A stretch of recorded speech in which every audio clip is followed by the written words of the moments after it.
I was reading an article on Medium yesterday from a guy called Cole Schaefer, and the title of that article was Write Drunk, Edit Sober.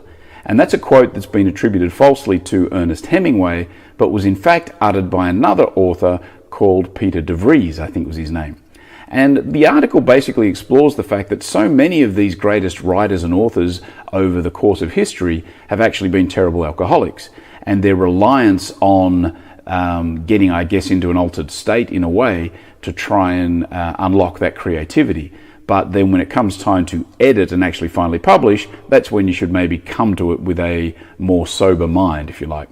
And the same, I think, holds true for many creators, whether they are musicians or whether they are artists. A lot of them end up being alcoholics or being drug addicts, or basically needing to find themselves in an altered state to be their most creative.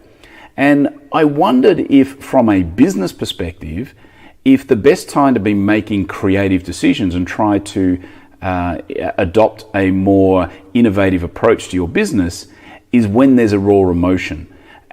Similar to the kind of, I guess, biological feelings maybe that happen inside you when you're in an altered state.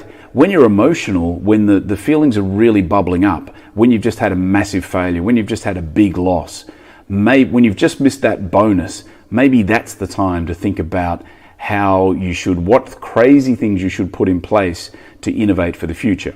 You don't necessarily act on it at that time, but that's the time when the emotion is so raw.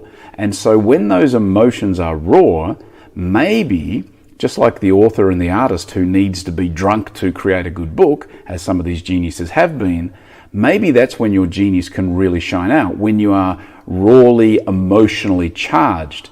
So think about that next time you have a real emotional or angered or agitated or happy, even emotionally happy, like extremely exalted happiness. Maybe that's the time when you should be thinking about those creative challenges and roadblocks that you've come up against. Just a thought. Maybe it's that emotional state that could really unlock that creativity.